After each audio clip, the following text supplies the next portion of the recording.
next application tool that I'd like to talk about is what we call the dust stick. It's a pretty common tool to use in pest control. It has these 4 poles, a pump and a canister to hold the dust.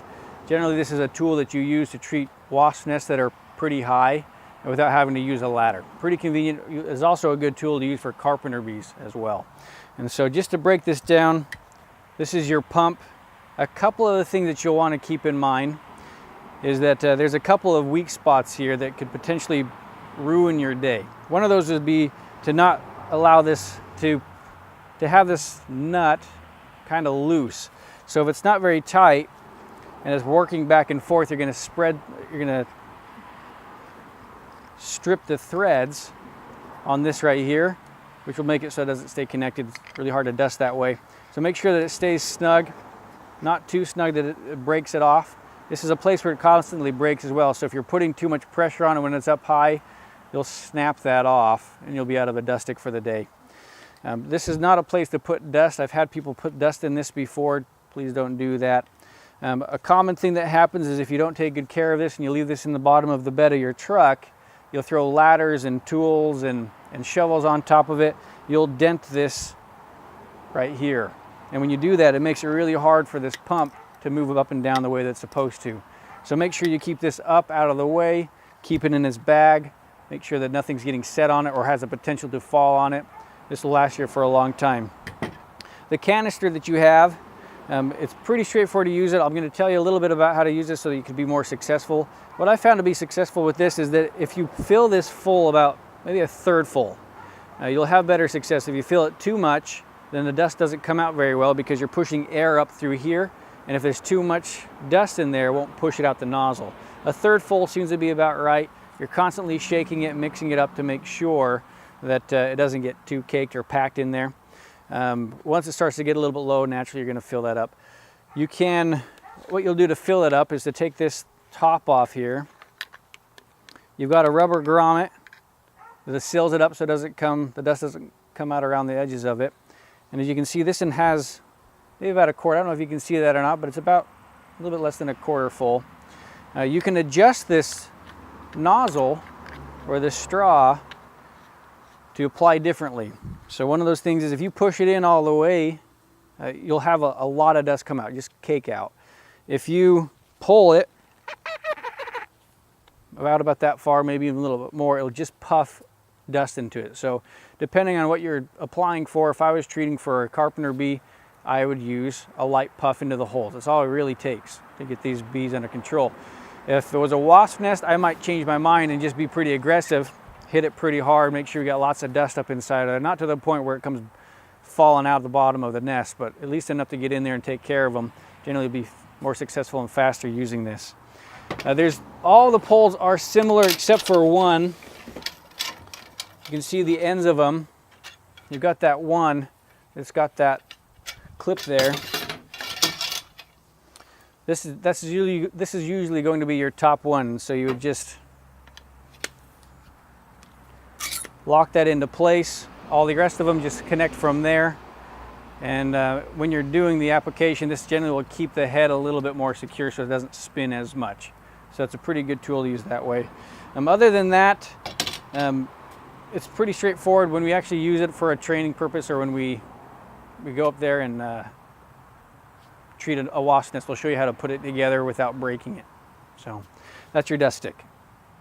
All right, so because we have the ladder in place now, I'm going to assemble this and show you a way to picking it up so you don't bend or break anything.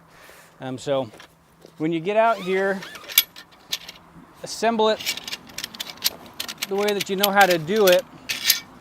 It's the picking up part that I'm mostly concerned about. Again, I'm going to find the pole with that lock here, the push pin. Attach that first. And then judging on how many poles you need, just assemble it out on the ground first. For demonstration, I'm going to put all 4 poles here for now.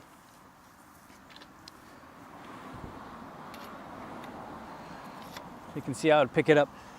Now, this doesn't lock into place. This is actually creased right here, so it kind of puts a bind on that, on the very end pole. you'll ruin your day if you push too hard on this. And so if you jam that in there too far, it's going to be really hard to get it to come back out.